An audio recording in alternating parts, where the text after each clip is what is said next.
So, meine Lieben, heute ist der 19. Februar Abendsession. Ich habe Besuch aus der Schweiz da. Der ist jetzt aber gerade noch draußen im Flug, während ich meine Bible Study mache. Also, ich bin stehen geblieben mit Genesis 15, The Lord's Covenant Promise to Abram.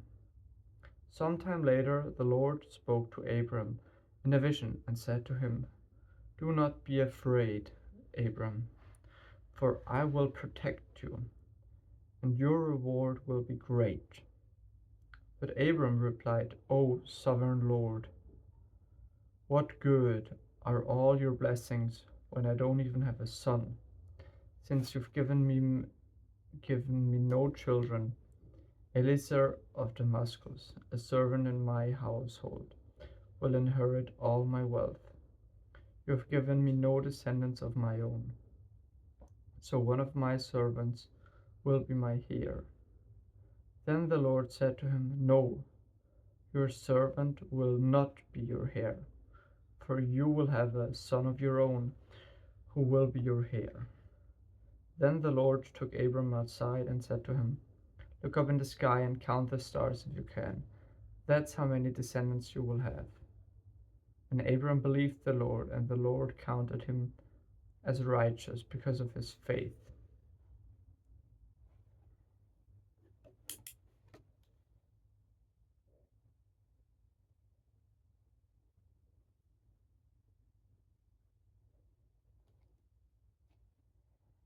Then the Lord told him, "I am the Lord who brought you out of Ur of the Chaldeans to give you this land as your possession."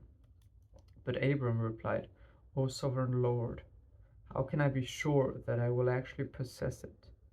The Lord told him, "Bring a 3-year-old heifer, a 3-year-old female goat, a 3-year-old ram, a turtle dove, and a young pigeon." So Abram presented all these to him and killed them. Then he cut each animal down in the middle and laid the halves side by side. He did not, however, cut the birds in half. Some vultures swooped down to eat the carcass, but Abram chased them away. As the sun was going down, Abram fell into a deep sleep, and a terrifying darkness came down over him. The Lord said to Abram, "You can be sure that your descendants will be strangers in a foreign land, where they will be oppressed as slaves for 400 years. But I will punish the nation that enslaves them, and in the end they will come away with great wealth. As for you, you will die in peace and be buried at a ripe old age. After 4 generations, your descendants will return here to this land, for the sins of the Amorites do not yet warrant their destruction." After the sun went down and darkness fell, Abram saw a smoking firepot and a flaming torch pass between the halves of the carcasses. So the Lord made a covenant with Abram that day and said, "I have given you this land to your descendants, all the way from the border of Egypt to the great Euphrates River, the land now occupied by the Kenites, Kenizzites, Cadmonites, Hittites, Perizzites, Rephites, Amorites, Canaanites, Girgashites, and Jebusites." Genesis 16. The birth of Ishmael. Now Sarai, Abram's wife, had not been able to bear children for him, but she had an Egyptian servant named Hagar. So Sarai said to Abram, "The Lord has prevented me from having children. Go and sleep with my servant. Perhaps I can have children through her." And Abram agreed with Sarai's proposal. So Sarai, Abram's wife, took Hagar, the Egyptian servant, and gave her to Abram as a wife. This happened 10 years after Abram had settled in the land of Canaan. So Abram had sexual relationship with Hagar, and she became pregnant. But then Hagar knew she was pregnant. She began to treat But then Hagar knew she was pregnant. She began to treat her mistress Sarai with contempt. Then Sarai said to Abram, "This is all your fault. I put my servant in your arms, but now that she's pregnant, she treats me with contempt. The Lord will show who's wrong, you or me." Abram replied, "Look, she is your servant, so deal with her as you see fit." Then Sarai treated Hagar so harshly that she finally ran away. The angel of the Lord found Hagar beside a spring of water in the wilderness, along the road to Shur. The angel said to her, "Hagar, Sarai's servant, where have you come from, and where are you going?" "I'm running away from my mistress Sarai," she replied. The angel of the Lord said to her, "Return to your mistress, and submit to her authority." Then he added, "I will give you more descendants than you can ever count." And the angel also said, "You are now pregnant, and will give birth to a son. You are to name him Ishmael," which means God hears. "For the Lord has heard your cry of distress. This son of yours will be a wild man, as untamed as a wild donkey. He will raise his fist against everyone, and everyone will be against him. Yes, he will live in open hostility against all his relatives." Thereafter, Hagar used another name to refer to the Lord who had spoken to her. She said, "Have I truly seen the one who sees me?" So that well was named Be'er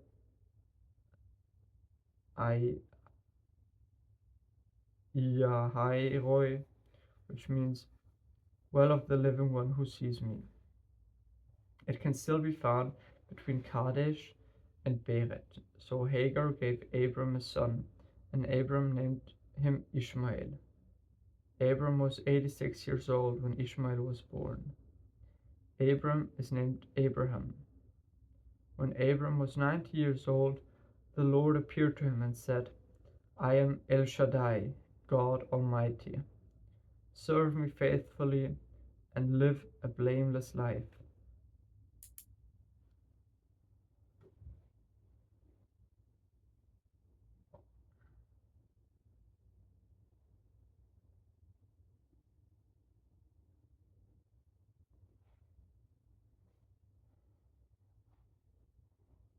It, I will make a covenant with you, by which I will guarantee to give you countless descendants.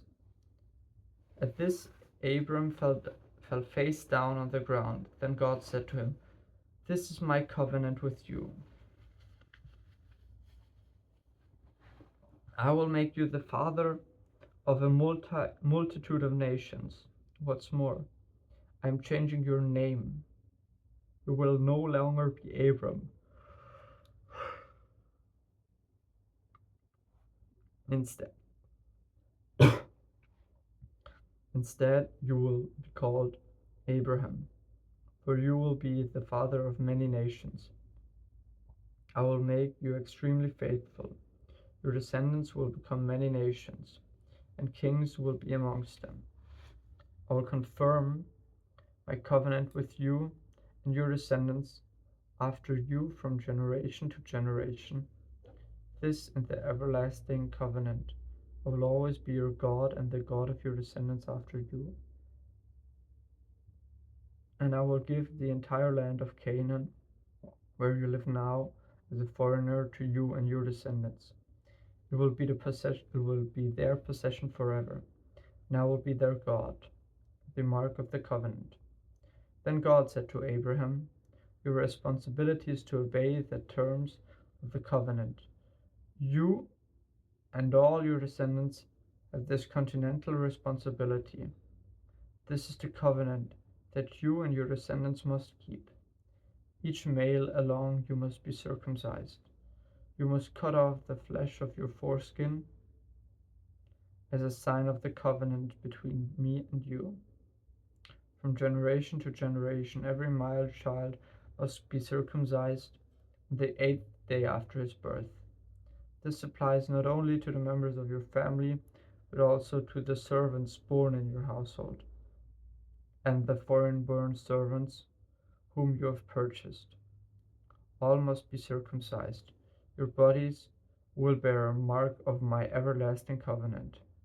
Any man who fails to be circumcised will be cut off from the covenant family for breaking the covenant.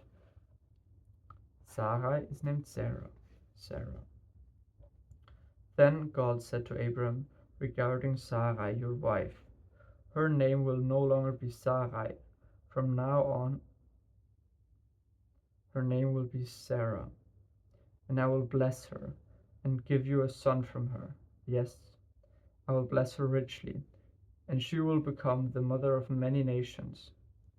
Kings of nations will be among her descendants. Then Abraham bowed down to the ground, but he laughed to himself in disbelief. How could I become a father at the age of 100? He thought, and how can Sarah have a baby when she's 90 years old? So Abraham said to God,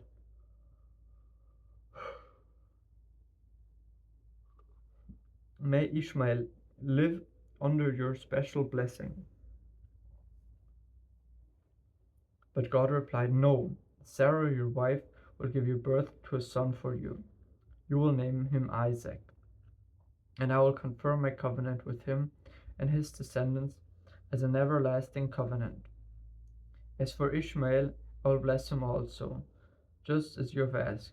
I will make him extremely fruitful and multiply his descendants. He will become the father of 12 princes, and I will make him a great nation. But my covenant will be confirmed with Isaac, who will be born to you and Sarah about this time next year. When God finished speaking, he left Abraham.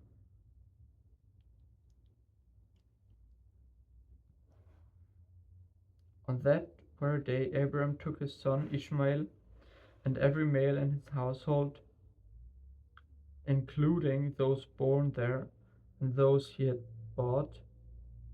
Then he circumcised them, cutting off their foreskin just as God has told him. Abraham was 90 years old when he was circumcised, and Ishmael his son was 13.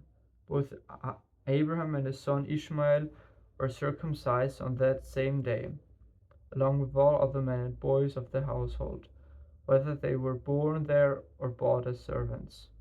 All were circumcised with him. Genesis 18. A son is promised to Sarah. The Lord appeared again to Abraham near the oak grove belonging to Mamre. One day Abraham was sitting at the entrance to his tent during the hottest part of the day.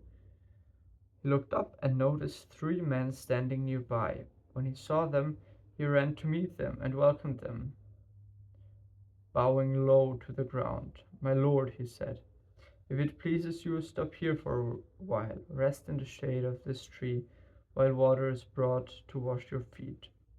And since you've honored your servants with this visit, let me prepare some food to refresh you before you continue on your journey. All right, they said. Do as you have said. So Abraham ran back to the tent and said to Sarah, Hurry, get 3 large measures of your best flour, knead it into dough, and bake some bread. Then Abraham ran out to the herd and gave a tender calf. Chose a tender calf and gave it his servant, who quickly prepared it. When the food was ready, Abraham took some yogurt and milk and the roasted meat, and he served it to the men. As they ate, Abraham waited on them on the shade of the trees. Where is Sarah, your wife? The visitors asked. She's inside the tent, Abraham replied. Then one of them said, I will return to you about this time next year, and your wife Sarah will have a son. Sarah was listening to this conversation from the tent. Abraham and Sarah were both very old at this time, and Sarah was long past the age of having children. So she laughed silently to herself and said, how could a worn-out woman like me enjoy such pleasure, especially when my master, my husband, is also so old? Then the Lord said to Abraham, why did Sarah laugh? Why did she say, can an old woman like me have a baby? Is anything too hard for the Lord? I will return about this time next year, and Sarah will have a son. Sarah was afraid. She denied it, saying, I didn't laugh. But the Lord said, no, you did laugh. Abraham intercedes for Sodom. Then the men got up from their meal and looked out toward Sodom. As they left, Abraham went with them to send them on their way.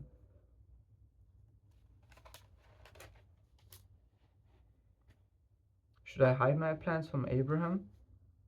The Lord asked, for Abraham will certainly become a great and mighty nation, and all nations of the earth will be blessed through him. I have singled him out so that he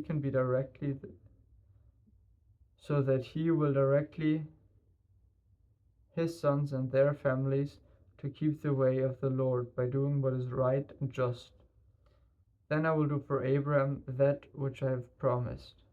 So the Lord told Abram, I have heard a great outcry from Sodom and Gomorrah, because their sin is so flagrant. I am going down to see their actions as wicked as I have heard. If not, I want to know.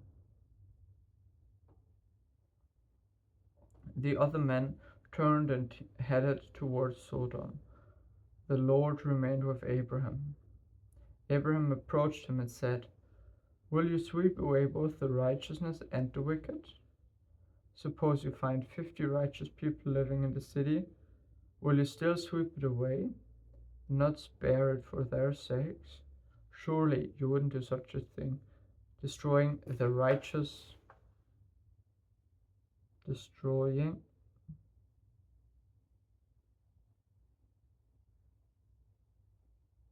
surely you wouldn't do such a thing, destroying the righteous along with the wicked. Why, you would be treating the righteous and the wicked exactly the same. Surely you wouldn't do that. Should not judge of all the earth do what is right? And the Lord replied, I found 50 righteous people in Sodom. I will spare the entire city for their sake.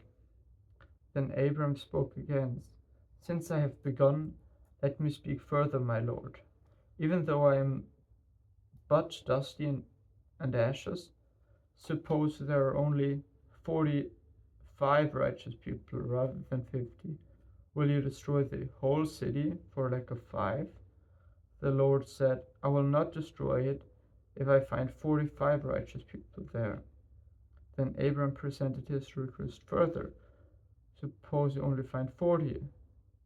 And the Lord replied, I will not destroy it for the sake of the 40. Please don't be angry, my Lord, Abraham pleaded. Let me speak. Suppose only 30 righteous people are found. The Lord replied, I will not destroy it if I find 30. Then Abram said, since I have dared to speak to the Lord, let me continue. Suppose there are only 20. And the Lord replied, then I will not destroy it for the sake of the 20.